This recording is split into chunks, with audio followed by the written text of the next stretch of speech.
Pattern देखिए। सबसे पहले कानपुर उत्तर प्रदेश से ये ओरिजिनेट होता है, वहां पर तस्वीर सामने आई थी, अभी कुछ दिन पहले की बात है। जबलपुर मध्य प्रदेश, अलग अलग प्रदेशों की तस्वीर है। देखिए जबलपुर मध्य प्रदेश, अगली जानकारी रखेंगे आपके सामने और कहां ये हुआ है। देखिए इसके अलावा आपको बताएं सोलापुर महाराष्ट्र से वो तस्वीर सामने आई। वहीं अजमेर राजस्थान में आपको याद होगा सीमेंट ब्लॉक रखा हुआ मिला था। इसके अलावा अलीगढ़ उत्तर प्रदेश से तस्वीर सामने आई, गाजीपुर उत्तर प्रदेश से तस्वीर सामने आई और गाजीपुर से भी आई, और इसके अलावा वडोदरा जो आज की तस्वीर हमने आपको दिखाई है गुजरात से, वडोदरा से तस्वीर सामने आई। तो ये जो तस्वीरें आप नोटिस कर रहे होंगे कि अलग अलग प्रदेशों से सामने आ रही है, तो ऐसा तो संभव नहीं है कि एक ही पैटर्न अलग अलग प्रदेशों में एक ही आदमी फॉलो कर रहा है। यानी कई लोग आपस में जुड़े हुए हैं जिनको ये निर्देश दिया गया है कि इस तरह से ट्रेन को डीरेल करना है। टेरर की साजिश का शक इसीलिए जाहिर किया जा रहा है। लेकिन किन किन चीज़ों का इस्तेमाल हो रहा है आप हैरान हो जाएंगे। जो आम इस्तेमाल की चीज़ें हैं इनको दरअसल ट्रेनिंग ऐसे दी जाती है कि आम इस्तेमाल की चीज़ों का ही इस्तेमाल करके आप ये आतंक फैलाएं, ये डर फैलाएं, और ऐसा ही वो कर रहे हैं। क्या क्या इस्तेमाल हुआ है, चलिए अब आपके सामने वो जानकारी जल्दी से रख देते हैं, आपके लिए जानना ज़रूरी। देखिए पेट्रोल, बम, लकड़ी का टुकड़ा, इसके अलावा फिश प्लेट को खोल दिया गया, यानी जो ट्रैक पर चीज़ें हैं। सीमेंट ब्लॉक की तस्वीर आपको याद होगा, बड़ा सा एक सीमेंट ब्लॉक रख दिया गया था जिससे कि ट्रेन डीरेल हो जाए। लोहे का पाइप, सिलेंडर रखा गया था, बारूद रखा गया था, पेट्रोल रखा गया था और उसे जलाने की तैयारी थी।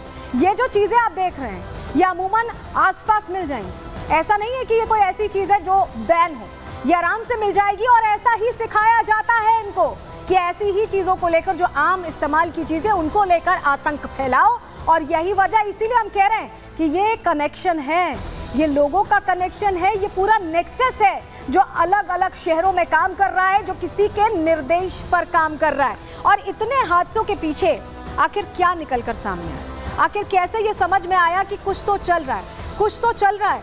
क्योंकि देखिए ये तस्वीर आपको बताने के लिए, समझाने के लिए काफ़ी है कि वाकई कुछ चल रहा है। और इसको लेकर जांच जब की गई, जब समझने की कोशिश की गई तो खुलासे बड़े हुए। जो खुलासे हुए हैं वो अब हम आपको बताते हैं, अगला ग्राफिक्स मोहित देंगे हम। एजेंसियों को शक था, लेकिन शक के बिना पर जब जांच की गई, जब एक एक लिंक को कनेक्ट करने की कोशिश की गई, तो क्या क्या जानकारी सामने आई। चलिए ग्राफिक्स जल्दी से रख देते हैं दर्शकों के सामने, वो जानकारी जल्दी से दर्शकों के सामने रख रहे हैं। देखिए एटीएस और एनआईए जांच कर रही थी और एक एक लिंक जब कनेक्ट किया गया तब ये जानकारी सामने आई कि इस पूरी साजिश का टेरर कनेक्शन है। जी हाँ, हम ये आपको बता रहे हैं टेरर कनेक्शन है और इसी को लेकर अब हर एंगल से जांच का दायरा बढ़ा दिया गया है। चलिए तस्वीर भी एक और आपको दिखा देते हैं, तस्वीर फिर से दिखा रहे हैं सूरत की और कानपुर की भी दिखा रहे हैं। ये देखिए, ये जो आप सिलेंडर देख रहे हैं, हमने आपको बताया था कि आम चीज़ों का इस्तेमाल करके ट्रेन को डीरेल करने की साजिश रची जा रही है।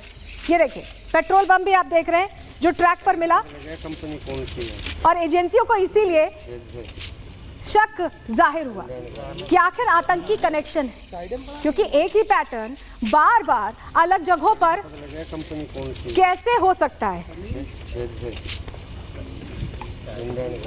तो ट्रैक पर देखिए एलपीजी सिलेंडर, पेट्रोल बम, ये तमाम वो चीजें हैं जो बता रही हैं कि किस तरह से यहाँ डर फैलाने की कोशिश थी, आतंक फैलाने का जरिया इन्होंने उस चीज़ को बना लिया जो आम इस्तेमाल की चीज़ें हैं, और उन्हीं के जरिए ये कोशिश ये कर रहे थे कि ट्रेन को डीरेल किया जाए। कानपुर में जब ये घटना हुई थी तब जो लोको पायलट था उसने होशियारी दिखाते हुए ब्रेक लगा दिया था, और यही वजह है कि बड़ा हादसा होते होते रह गया था, लोगों की जान बच गई थी। और आज भी जो वडोदरा की तस्वीरें, हम वडोदरा की तस्वीरें दीजिए ज़रा दर्शकों को दिखाएं। वडोदरा में कैसे आज आपको बताएं कि रात में आरएएफ मुस्तैद थी, चेकिंग कर रही थी ट्रैक की, और तब ये पता चला कि फिश प्लेट पड़ी है। तब ये पता चला कि यहाँ पर फिश प्लेट को खोल दिया गया है, कीज को खोल दिया गया, जो पटरियों की की है उसे खोल दिया गया है, और उसके बाद ये हुआ।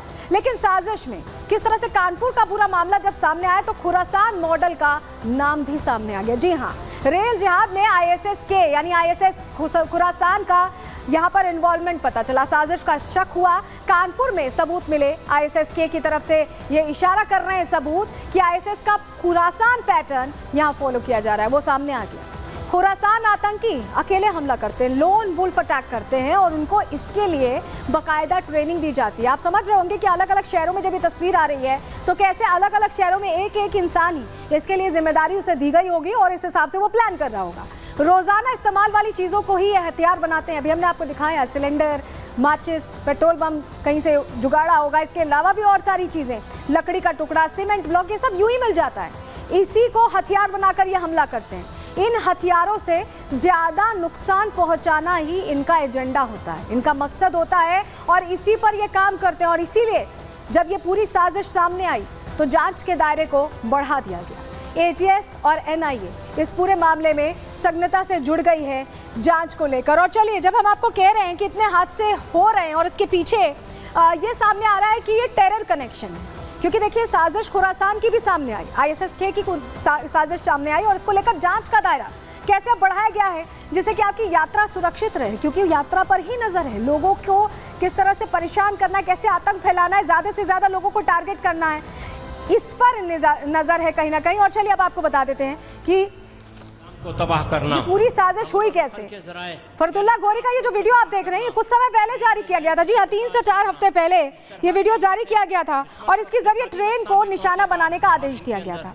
क्या कहा है फरतुल्ला गौरी ने, ये भी हम आपको बताएंगे, लेकिन ये सरहद पार की साजिश है। एक बार सुनिए जराए, यानी ट्रांसपोर्ट को तबाह करना, रेलवे लाइन को सबोताज करना, इस तरह के अमल से दुश्मन को इक़्तिसादी नुकसान भी पहुंचेगा और इनके अंदर अफरा तफरी फैलेगी। लॉजिस्टिक यानी फ़ौज और पुलिस के सहूलती निज़ाम को तबाह करना, हमलो नकल के ज़राए यानी ट्रांसपोर्ट को तबाह करना, रेलवे लाइन को सबोताज करना, इस तरह के अमल से दुश्मन को इक़्तिसादी नुकसान भी पहुंचेगा और इनके अंदर अफरा लॉजिस्टिक यानी फ़ौज और पुलिस के सहूलती निज़ाम को तबाह करना, हमलो नकल के ज़राए यानी ट्रांसपोर्ट को तबाह करना, रेलवे लाइन को सबोताज करना, इस तरह के अमल से दुश्मन को इक़्तिसादी नुकसान भी पहुंचेगा और इनके अंदर अफरा तफरी फैलेगी। लॉजिस्टिक यानी फ़ौज और पुलिस के सहूलती निज़ाम को तबाह करना, हमलो नकल के ज़राए यानी ट्रांसपोर्ट को तबाह करना, रेलवे लाइन को सबोताज करना, इस तरह के अमल से दुश्मन को इक़्तिसादी नुकसान भी पहुंचेगा और इनके अंदर अफरा तफरी फैलेगी। तो सुना आपने, अफरा तफरी फैलाने की बात कर रहा है फरतुल्ला गौरी, कह रहा है ट्रांसपोर्ट को टारगेट करना है, दुश्मन को सबसे ज्यादा नुकसान पहुंचाना। तो किस तरह से साजिश का ये टेरर कनेक्शन सामने आया, उसको लेकर अब क्या किया जा रहा है आप ये भी जान लीजिए। उत्तर प्रदेश, राजस्थान, महाराष्ट्र, गुजरात में ये साजिश रची गई। तस्वीरें भी हमने आपको दिखाई और ये देख रहे हैं आप, कंट्रोल रूम बना हुआ है, एटीएस एनआईए यहाँ लगी हुई है, एनआईए आईबी यूपी एटीएस कई लोगों को पकड़ चुकी है इस कंट्रोल रूम के जरिए, मॉनिटर करने के जरिए, क्योंकि एक्शन जरूरी था। यहाँ पर संदिग्धों का मोबाइल डेटा भी खंगाला गया है, किससे किससे बात होती थी, कौन कौन से लोग जुड़े थे, इसकी तह तक जाने की कोशिश है और यही वजह कि उनका मोबाइल डेटा खंगाला गया है। समझने की कोशिश की गई है कि किससे किससे बात करते थे, क्या प्लान था, कॉल डिटेल, सर्च हिस्ट्री भी देखी गई है, क्योंकि हो सकता है कि बातचीत जिससे हो रही है वहां पर अगली तैयारी हो।